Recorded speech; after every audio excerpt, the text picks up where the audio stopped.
Good evening, everyone. Afternoon, whatever. It's usually evening, so I apologize for that. My name is Chris. We're representing Cluster 12. Guys I've been working with, Roberto and Kim. Quickly go over what is actually the history of Orlando and how we developed our concept from seeing this. This you have 1884. One of the first maps that we were able to find, you see Orlando developed as a large citrus community and a train that actually cut through the middle of it, which divided the African American community from the Caucasian settlers that had come in. You see as Orlando has evolved, it began to grow. One of the original plat maps from 1913, a Sanborn map. And then this is actually a history of how Orlando has evolved through aerial images that we were able to find. One thing that we really found that was interesting, that the train originally created the divide, and then we came and put I-4 through, which actually enforced the divide, and then we came and put 408 through, which created, in fact, another divide. This is what our focus was on because there's such difference in these, what we're calling districts, that are created by the 408 and the I-4 area.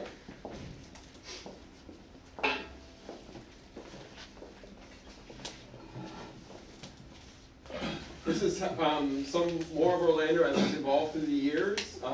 Some of the current Google Earth images that are as of right now, and these are images of what is coming to Orlando now with the Ultimate I-4 project. They're actually increasing the width of this division that goes in between, with only minor plans to keep the connection in between the zones. And this is Roberto. He'll go ahead and do your analysis for you. Yes. I'm going to start the analysis looking at the city of Orlando map. That shows all the different districts that exist in the area, close to our site, and how are divided in terms of activity centers, residential, and industrial, commercial, and everything that happens in the area. This map shows the I-4 and 408, which are the main gestures of the city that actually divides that place in 4 different districts, and how all the 4 different districts are affected by different factors. On that area, right on the right-hand corner right there, is more of the commercial activity center. This side is more influenced by residential. Here on the industrial part, and on the other side, more a medical district. This is a map based on the population density by ethnic groups and how it is divided. So you can see the majority of that side over there is more of a Caucasian group, and on this side we have more of the African American, Asians, and Hispanic groups. Are the percentage is very low. Here is how show the difference between the ethnic groups. This is the income in terms of population again. What are the places where they make they have higher income and lower income? As you can see on that side right here is where the people with higher income is located, and there's not much income on this side of the area. Some map showing in a different way how is that divided. This is again the population in terms of education, where on that side is more people that has master's degree or higher. Then we have some bachelors on this side right here, and some high school and elementary on this part. That's another map showing the same education in a simple way. This is again the health map in terms of the medical centers. What's the percentage of them in all these areas according to the population? As you can see on this side right here, there's just not much medical centers for this side of the population. There's a lot more on the other side. being the yellow part at 47%. What is 47? I'm sorry, I didn't understand that. Which one? Just 47, just a number, right? So what is that number? It's a 47%. That means that the yellow parts, there is a lot of medical centers. Oh, medical centers. Yes. When I talk about medical centers, it can be hospitals. It can be just clinics, just offices and doctors, or every type of resource of medical. It's in combination. It's a general map. It's not only hospitals or they're divided. It's just a general. As part of the total use? Part of the total use. Part of total use. Okay. That's a diagram, and that shows really clear how it is. This one right here with the yellow is 40%. That's actually a medical district. There's a lot of medical facilities on that side. This is our proposal. Again, we have the I-44A, and the yellow lines are our pedestrian causeway that we are proposing, and how this pedestrian causeway is gonna link in terms of transportation. You see right there, we have the main bus stop, we have the main train station, and all the bus stops that exist in the area around the pedestrian causeway. This is how we're gonna proposing the linking in terms of entertainment that exists in the area. The main three entertainment icons are the most important per se in that area, which is the Amway Center, the Dr. Phillips for Performing Arts, and also the Boxcar Theater, I guess it is. And this is how we're proposing how to link the educational part of the place. Those icons represent every type of education level. There's daycares, pre-Ks, elementary schools, high schools, and this is how the commerce is divided in the area, and this is also how we're proposing to link all this commerce with this pedestrian causeway that we're proposing. This is the health. This is kind of accurate places, medical fields in the area, and this is how we're proposing to connect them with this pedestrian causeway around the downtown Orlando and these 4 different districts. I guess. So we took into account a few different precedents whenever we were taking a look at this. A few things that we felt were extremely important and that we had found was through what Copenhagen had done with converting their pedestrian, their streets into pedestrian-friendly neighborhood. So looking at converting streets into pedestrian-friendly thoroughfares, reducing traffic through reducing parking revenue. Not necessarily reducing the amount of roads, but reducing the amount of parking. Turning some public parking lots into public squares, and using human scale in the areas where human scale is best served as far as your density in your neighborhoods goes. We also focused a lot on the parks in the area, so since we were looking at it, we looked at like your Highline Park, we looked at a causeway in China, Paris, some ideas that were going through Bogota that has rapidly decided to just convert a pedestrian priority as it goes through. These are some of the ideas, and we were kind of playing around with it, and also looking at numbers. According to the projections on the census, Orange County was an increase by 43% by 2040, and since we are taking into account this idea of sea level rise and population increase coming to the area, we wanted to take that into account whenever we're doing our future planning. So the current city of Orlando actually has an 83,215 projection. Now this is downtown proper, not the entire city of Orlando. So you're talking within a 5-mile radius of downtown Orlando. 83,215. There does follow a trend of the 55, 43, and 20%. They recently updated their numbers, so this 83,215 is recent. We're kind of thinking that it could possibly be a 40%, which would put it at 97,167. for the total population. Now, this is of course Orlando as it currently exists. You see the divide here that divides these 4 different districts that we considered.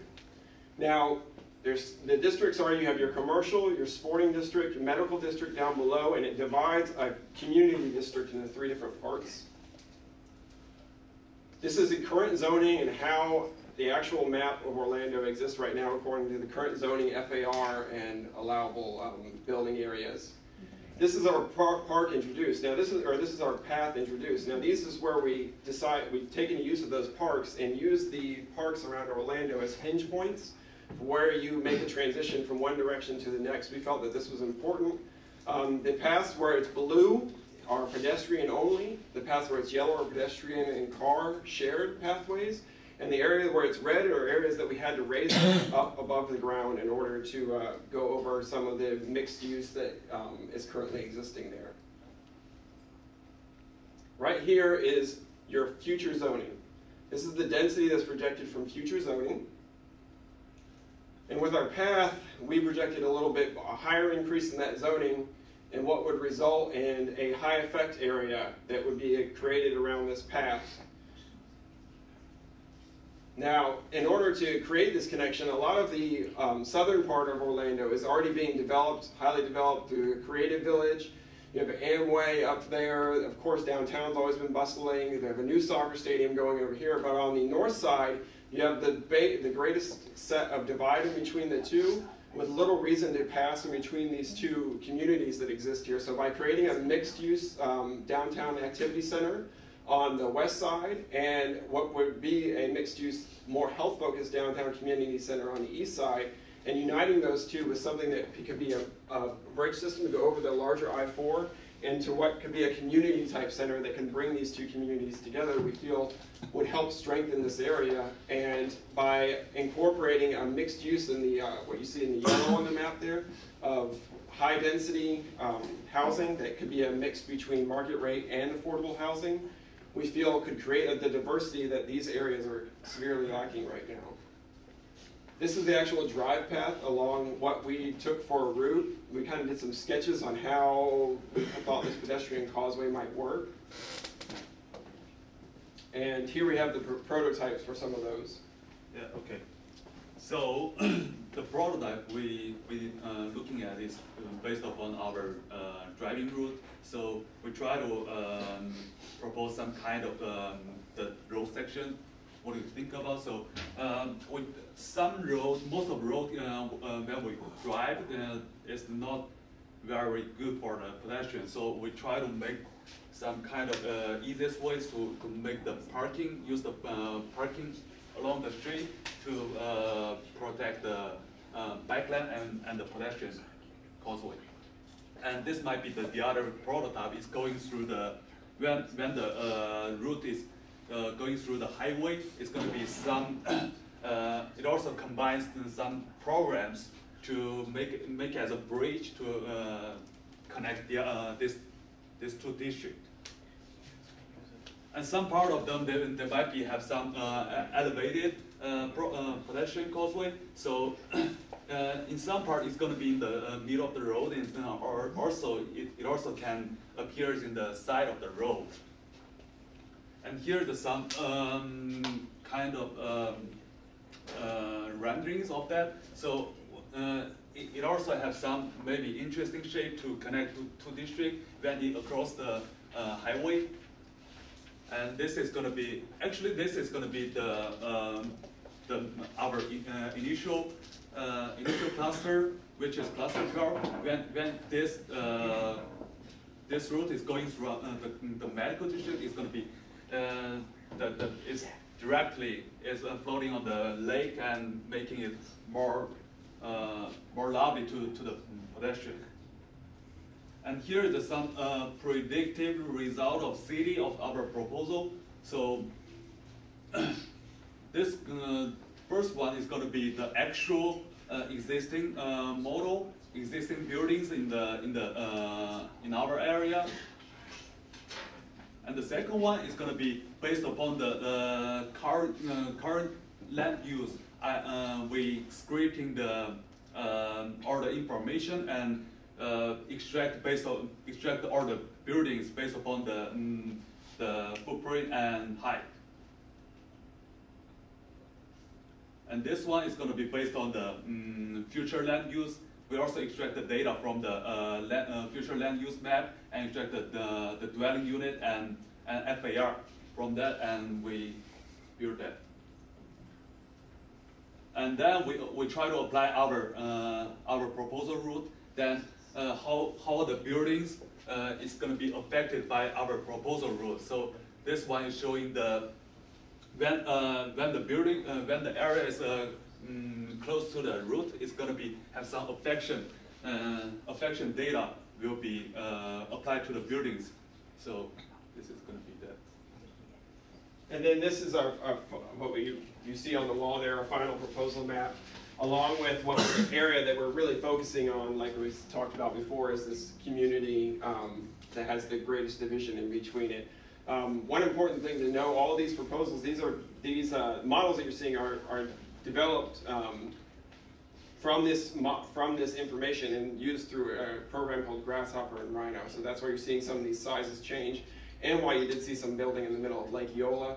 It's just because solely the FAR around there doesn't take into account there's a lake there. It just used that scripting to show the density that's possible in that area whenever you change it. And here I will show the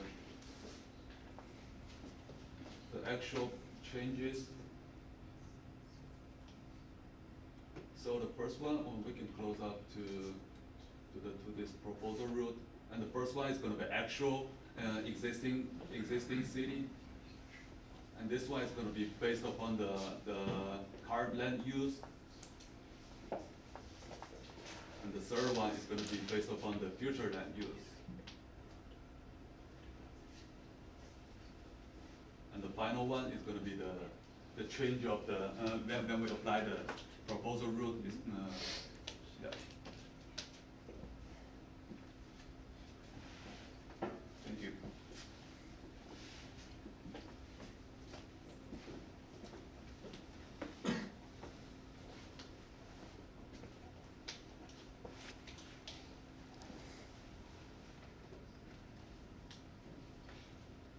So I had one question. Beginning of, I think when you were presenting, you showed kind of these maps that showed, like, I don't know, the medical use, and then you had a simplified diagram of it, and you know there were building uses and simplified diagrams. How did you get from one to the other? It was a simple analysis of how those 4 districts were more affected by something, and in each map was one affected by education, by commerce, and Yeah, but so like I was curious, you had this area where you say that 47% of the building uses for a whole bunch of these little dots were yellow for medical. Except there were a whole bunch of other things in that district too, and when you did the kind of simplified diagram, somehow the whole district was 47%. And so I'm interested in like how the data went from like the specific points to the summary of it. No, it was, yeah, I mean, because you've seen that on the diagram the whole thing was yellow. It is not that the percentage was changed or something. It was just a way to show in that diagram that in that part, in that specific district, it was the highest percentage of the medical facilities are located. So I guess my question is, was it done mathematically, or was it just kind of an impressionistic No, thing? Yeah, it's kind of, there's a lot of medical. No, it was just a diagrammatic. No, it wasn't mathematically. No, it was just a representation. The dot diagram though, you used. That's a data, an actual data. Yeah, The first right, map. I got it. No, Yeah, I got yes. that. That was the data, but then the other one was like some just visual, wishful thinking summary of the way things were. Yes. Actually, when we started our project, we find that the downtown area of the Orlando is divided by the 408 and I-4, which is highway to cross. So it's strongly divided by the highway. So we try to think through how we make this divided area to connect them. So we try to this translate into the simple diagram to show the dramatically divided area. And the Florida Medical Regional is right there. That's the reason for that high percentage. That's your Florida Regional Hospital. That's right there. So the majority of those blocks surrounding that area are either industrial or medical related. There are doctor's offices around there, treatment centers. It is a medical area. Right. Yeah. But according to the dots, there are a lot of other things too. There's mixed use, like that would come along with anything, but it is the primary medical district for this area. Mhm. Okay. I had a question about your elevated walkways. Were they strictly walkways that you were proposing? It would be a mixed use of foot traffic and bike traffic. Yeah, okay, so with the- non-motorized traffic. Yes, the idea here, and the idea in those places was to separate pedestrian from the vehicular traffic. Right. Most of the examples, and some of these I don't know, I'm curious, where's that circular one located? Doesn't Shanghai? Yeah, this one, Yeah, actually, yeah. this is a precedent we found in Shanghai, China. Yeah. The Luzhou. And it's interesting, because I saw it had an escalator to get up there. Yeah, actually, Yeah. this route is going to be very long. It's going to be 2 miles about. So, actually, our proposed route is going to be 5 miles total. But some of them is elevated pedestrian causeway, and some of them is combined with the road. Well, it seems like some of the ones that, thinking about precedents like the High Line or some of the things in Seattle and stuff, they're in dense areas to begin with, and so there's also, there is attraction. It's not just a pedestrian, to get from point A to point B. It's also, sometimes it is, but there's also thinking about Lawrence Halpern's work, in Seattle and the Pacific Northwest. People like to hang out there because it's also an interesting place, but it's sort of where those are downtown, where there's a higher density than these downtowns. And to me, I wasn't sure these are going to work when it's sort of like isolated from a lot of things, at least from your renderings that I could see. And so to make them work, to attract people when it's July, to go to use those, how's it going to work? How do you think it's going to work? Well, what our ideal, hopeful situation of this would be that it would work in a way you could have a shaded part of this path, but a lot of this involves the overall health of the city, not just your health when it comes to your physical health, economic health and traffic health. So in the way we feel that this would help traffic, it would help those with income dispersion that's in between them because they can get to jobs around there without having to worry about traveling on a heavy, busy road. This helps with them having less, maybe not having a car payment or having to pay car insurance because they can move around. It's not, there's only a few park features on it that you come to the parks in the end, but the primary use would be for commuting. It's not necessarily intended to be a park that you move along, but intended to be an alternate way of not having to travel in all the traffic that's through downtown Orlando. If it were a shaded path, I would think that people would be encouraged to not have to drive their car and maybe bike to work. Well, would there be, does it have to be elevated to do that? One that's expensive to put that and build that, could you still work it by having dedicated, not just bike lanes on the side of the street, but dedicated lanes? We use Denmark or Copenhagen as an example. They have freeways of bicycles now that go into the city. There's so many people that are commuting from the suburbs of Copenhagen. Could you have dedicated streets for that instead, that are for pedestrians, at the urban level instead of elevated? I just trying to envision it.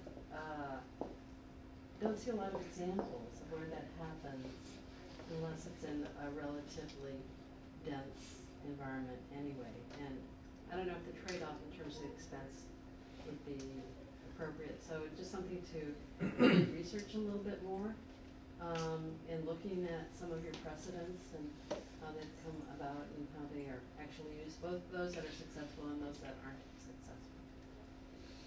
I think for me, your project's a little harder to follow than the first one. I think mostly because this, you know, the intersection and those 4 quadrants of space that are generated by it are like so different. And then to come up with strategies to sort of, you know, weave the 4 quadrants back together in some ways is quite a challenge. I'm kind of interested in the drawings that the images, you know, the space occupied through the windshield of the car and all that, I think is pretty interesting. You know, these interstates at one time were something that's really praised. You know, this idea you could get in your car and you could, you know, travel and move these great distances and all that. In fact, there are images of that I-4 when it was built, when it was really celebrated, you know, part of the urban life or suburban life or whatever. And so there may be some clues into that that could lead to, you know, some different kind of thinking. I mean, I'm just looking at the thin red lines where so I know I've traveled this intersection many times where I always think, yeah, I gotta go right here, but in order to get here, I gotta go 2 miles that way and then come back this way. And in some instances, that's a kind of product of the traffic engineering, but the result is kind of devastation to the urban environment and that kind of no man's land that's created in there.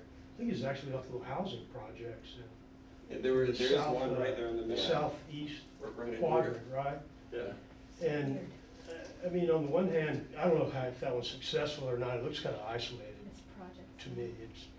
But maybe that's where those opportunities are, right? They lie kind of within that, you know, kind of failed utopian idea or change in, you know, lifestyle or whatever. And that's sort of where I was going with the first project was, you know, there's this kind of framework of ideas that we can start to kind of apply and explore to the revitalization of the interurban fabric. But then there are these sort of really unique, you know, conditions and characteristics of, you know, the automobile and the way that people use the automobile is pretty interesting. You know, like historically and all that. And I think sometimes we have to acknowledge that the automobile is probably going to stay at some point, right, in Orlando. Maybe we can recharge them and they're all very sustainable and all that. But just the way Florida is, I mean, like Professor Seabine, he goes to Orlando and work. I go to Jacksonville, Orlando, Tampa. You got these big, you know, you got to work like in these 100-mile radiuses because that's the way that the urban areas have evolved because of the automobile. So I'm just kind of rambling here, but you know, I think it's a really difficult project to sort of bring some cohesion back to those 4 quadrants. You know, the Jaime Lerner urban acupuncture idea was mentioned earlier. Are you guys familiar with those projects he did down in Brazil? He was an architect, planner, mayor, and instead of doing like the major master, like, you know, redevelopment plans, he did very minor interventions that helped to serve as catalysts or seeds for growth. Could be as simple as an elevated platform so people could get on the bus or a train. So there were very, very minor interventions that, you know, really had a big change in the economic, the demographic, you know, which maybe is kind of what could be one approach here. Because the master plan, I don't know. I think this is much more difficult than working in the kind of interurban core of the city. This is a kind of really different condition, and it's, you know, the pedestrian link is important, but the scales are like so vast, right? And you're trying to connect this to this, and I mean, the distances are really, really huge, and the scale is huge as a product of the automobile, right? It's kind of the scale of the automobile that dictated those 4 quadrants and all that. I don't know where I'm going with this. But, Yeah, I have a comment on this side, which is actually this quadrant, which is to do with the medical buildings, right? So why would the patient bike to the doctor out of curiosity, right? So we need to be kind of, you know, cautious about that kind of a concept, right? So because that side is going to be the housing where you have potentially high FARs, right? So then you were linking that and this, unless a doctor or a medical professional stays on that side and then they want to bike, it's doable. Okay, so I'm just kind of questioning, does this, the biking route here in this quadrant, right, is really what's well to think about it. Okay, maybe it's like you just mentioned, like maybe it's too big. The vision is actually a larger vision, it may not be feasible potentially. And following up on what Robbie was saying, Celebration is a really good example where they built this huge medical sort of area, all the residential, but there's this big highway in between it, and everybody goes to there by car. And I don't think if there was an elevated walkway, or, I think some things people do drive to, and some things people walk to. And unless it's really very, very close, I don't think people are gonna walk to health clinics. But some people have to take the buses to health clinics.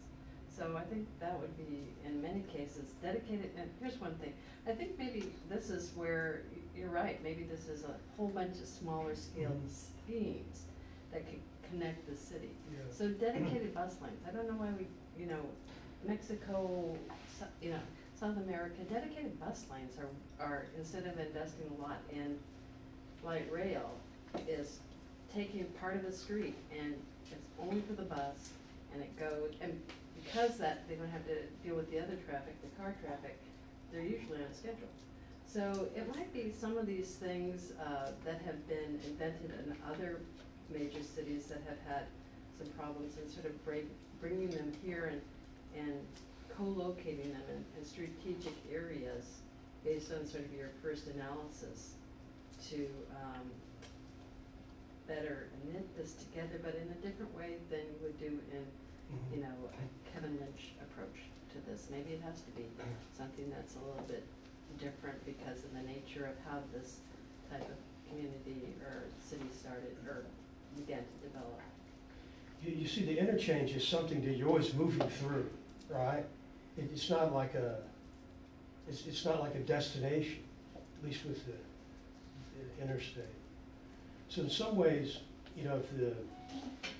maybe you introduce something where you change modes of transportation. Like, so you move from the interstate, you park, and then you get a bike, or there's a charging station, or right. Mm-hmm. So or you get on the bus, or Mm-hmm. so it's that kind of interlink between the different modes of transport.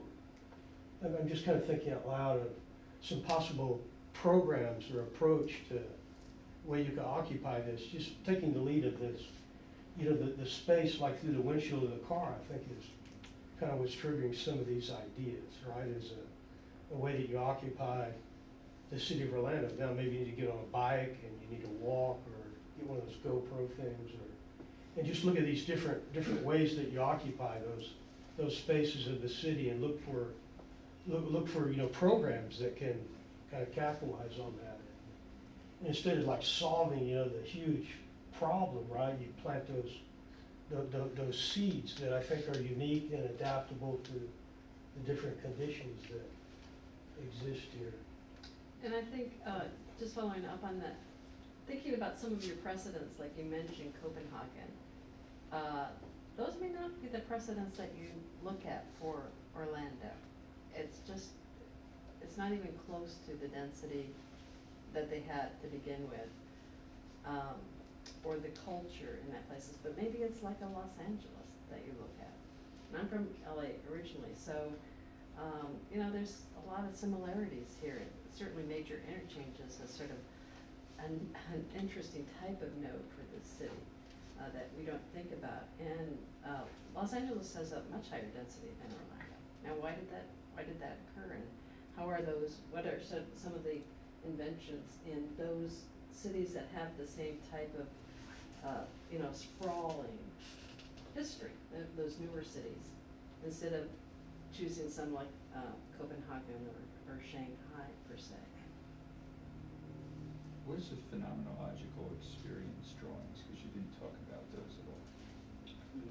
Those are from the site, our cluster. right here. And I think we show a picture of Yeah, they're intended, we were asked at the beginning of the semester to show how kind of an ethereal way of experiencing the site through its surroundings and what actually exists in that site, and kind of a mixture of them together to try and create some connections. Yeah, I find your project to be, I think you selected a very interesting and challenging site. I think the analysis that you presented at the beginning, it seemed to be fairly thorough. When you mentioned doing Grasshopper for this and writing scripts to kind of quantitatively look at the impacts, I would suggest maybe you employ that to the diagrams that you did at the beginning, because when I look at the transformation from the raw data to your kind of caricature of it, I guess, I think you might get a different read if you actually looked at what it was, because I don't think it's as homogeneous as the diagrams present, and maybe that's too simple for the fabric of a city like this.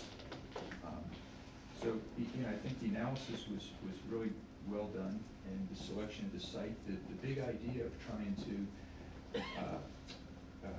bridge and say, reweave the fabric of the city between the elements, the big transportation elements that have quadrisected it at this point, is a really interesting idea. And so at the large scale, I think that you've really got a lot of challenges. I would suggest maybe a couple of other pieces of analysis that maybe might help a little bit with ways of entering the project. Parts of this I-4 are on embankments that go up, particularly to the south, I think, right? And so those are not really bridgeable except by going over the top of them or tunneling underneath them. Yeah. Okay?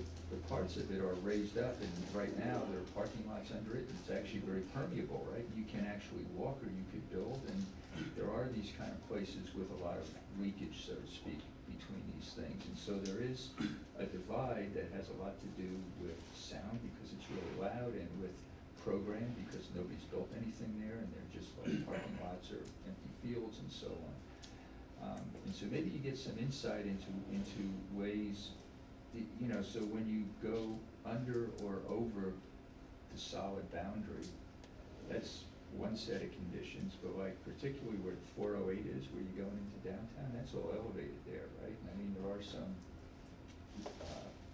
retention ponds and, other stuff, but that's very permeable, and I-4 north of the 408 is also somewhat permeable, I think, for much of the lengths of it. Yeah, right up in here is where I think you were talking about the parking underneath I-4. Right. Yeah. So I mean, there's a lot of opportunities to try to deal with so this other level of analysis. The 5-mile walk to work, I'm not sure about. I mean, so I was surprised when you mentioned at the end about, our thing's 5 miles long, and we're looking at. So maybe another element of analysis could be like where and how the trips are originated to go in and out of downtown. Because I think maybe the people who live in the southwest quadrant are maybe not necessarily going to downtown to work, possibly. I don't know that, but I mean, and maybe the people in the northwest quadrant are not necessarily going to all those big office buildings to work. They're going someplace else. And so, anyway, looking at if that data does exist, maybe also gives you some ideas about where and how this can go. And then the next is, so maybe this is the beginning of something, but maybe it needs to diffuse a little bit, possibly. In other words, that maybe there needs to be more, or maybe there are strategies that could be implemented on some of the streets right away. So for example, in the northeast, like Thornton Park, I mean, there, people are doing all the stuff you would like to do right now, right? I mean, it's kind of there, but then they face boundaries. I mean, you come up to Robinson, or you come up to whatever the road is on right before you get to 408, and now you can't go any further, kind of. And so maybe there are some strategies on how to deal with the transition points where, if this is happening already, we can really build on that and encourage it and just spread it through the city, you know, spread it more so through the city. And then to look at maybe the character of some of those areas, because I think there are programs there that are built along the way. So whether yours is the walkway, or whether it is walkway with, I mean, you know, for better or for worse, like the CRA in Gainesville has funded, you know, so they put a little restaurant out on Hawthorne Road, and they you know, they're doing these kind of little insertions of program elements to try to use them as catalysts to infuse secondary development. Maybe there's some suggestions for program insertions along the route that says, well, now we have several destinations, which gives the people over here a reason to go over here to kind of build the use. So if you're in New York with the High Line, all those programs exist because it's a busy area and this stuff is all around. But here, maybe you need some of that as kind of places to really build on this. The traversing of the roads, you know, right now I think you have 4 or 5 places where you do it. I just think there's if this is going to work, and you talk about this as a barrier, breaking it only in 3 or 4 places, I don't know if it does that. So I mean, you know, really thinking about what it means in an urban area to restore the fabric with these as ideas, I think could really be very, very rich. In the model that you did, this grasshopper thing, I think it's a really great idea, you know, to show the incremental addition of program. I would suggest that for each layer that you're doing it in colors or textures or something, because there's so much going on that it's really, I mean, you're underselling the magnitude of what you're doing, I guess, as a result.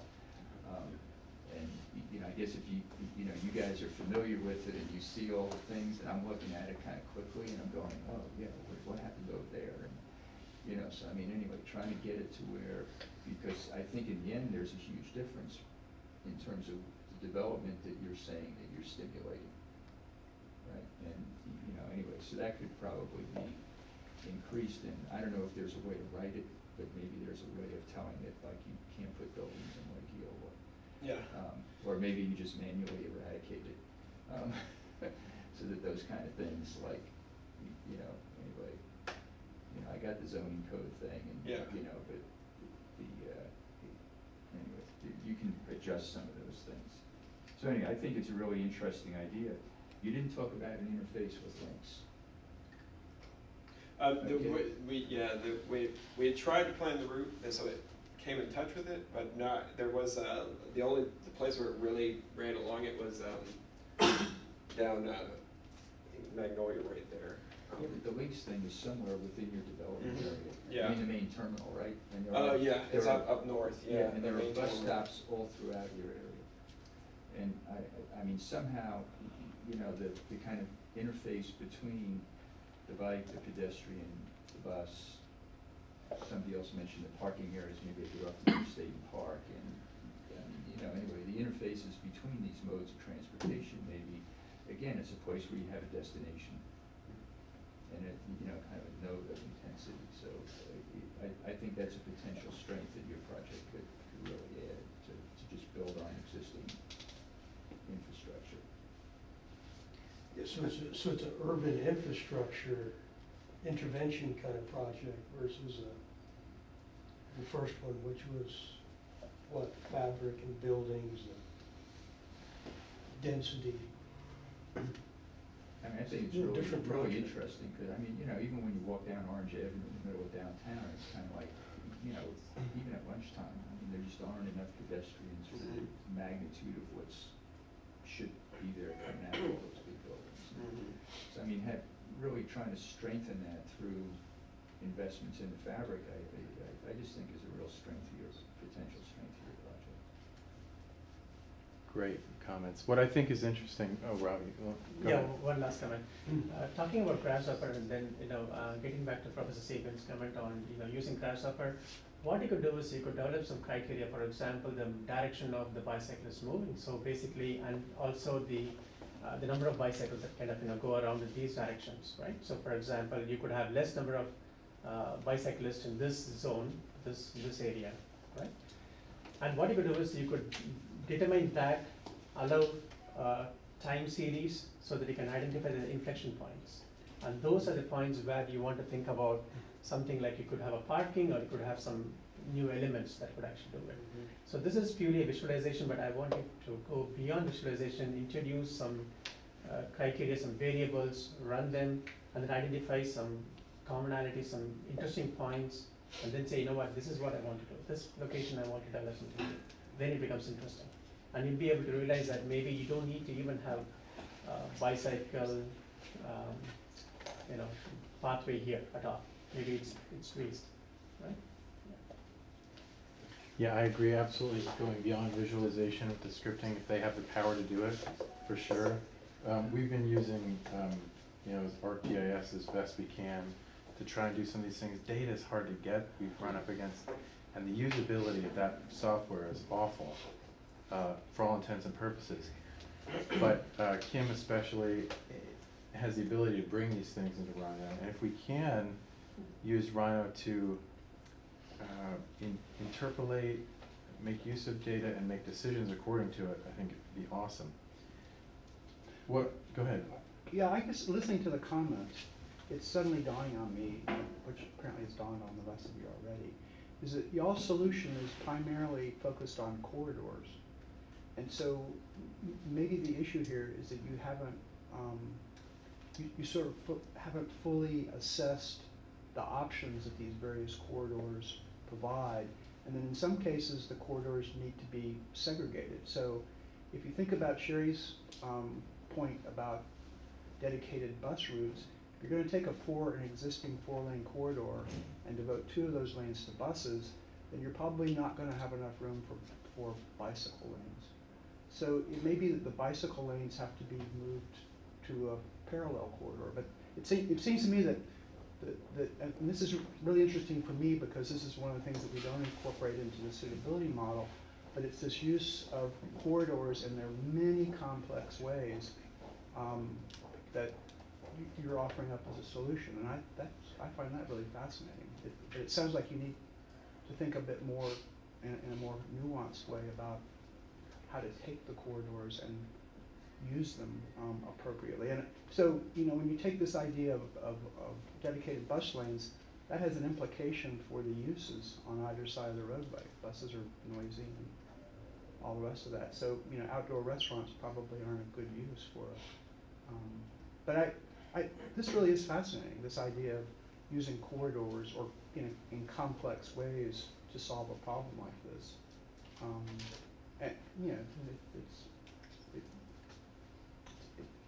And I guess the other question I have, and maybe it's because I'm not totally sure,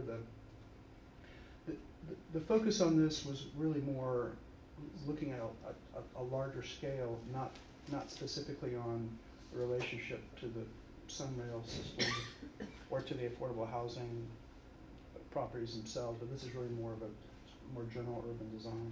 Well, in your strategies for encouraging affordable housing, you go through broader scale things where you use policy, such as zoning, you use increases in transportation or multimodality, and all these sorts of things. And we take those, yes, at a much broader scale to say, can we use a future that may lack affordable housing to instigate redevelopment of areas of the city that may not get it any other way? That's kind of what we're saying. So I think this is interesting to me because, okay, the highway system itself had ideas like this, right? Where you make the ring and you develop along the ring. So in so many ways, this is like Atlanta in the 80s or 70s, right? You put in the I-275 or whatever, and then everything springs up around it, and that's the density map right here. But if you take it outside of the context of that, and this is what I've been encouraging you guys to do the whole time, is say, okay, you cannot build an elevated bikeway everywhere, because that's where it started. You have to figure out how to bring it to the ground and integrate it, and how do these things happen. So we're only really just scratching the surface of that right now. But what comes out of it is a master plan, which I agree is not maybe the way to go, but that shows a dispersion of use and program that you might not come to any other way, other than putting those paths in place. So, okay, now you have to make it much more practical, and you have to deal with it at the scale of the different modes of transportation, of the different mixings of program, of the fact that there are a whole bunch of other synergistic developments that are happening at the same time, like was pointed out the other day in critiques in Orlando. The planners brought up that, hey, you know, with Ultimate I-4, we've got opportunities and new problems, and here's how we're dealing with them in parts. I'd love to see this thing actually go in and say, here's what they're doing, here's what links is, here's what these program distributions are, here's a better look at the data, and here's another version of our plan, right? I think it's got a lot of exciting opportunities that way. Let's break for a quick lunch, and let's give us a half an hour. Is that enough? There is, I couldn't provide lunch today, of course. That comes from final reviews, though. But for all of you all, there's the little, there's the cylinder out here that they have sandwiches and things still, right? That we can grab a snack at, and then we'll convene here again. Let's say as close to 1:15 as possible to kick into the final two. Okay? All right. Thank you. Thank you very much. Steve, Yes.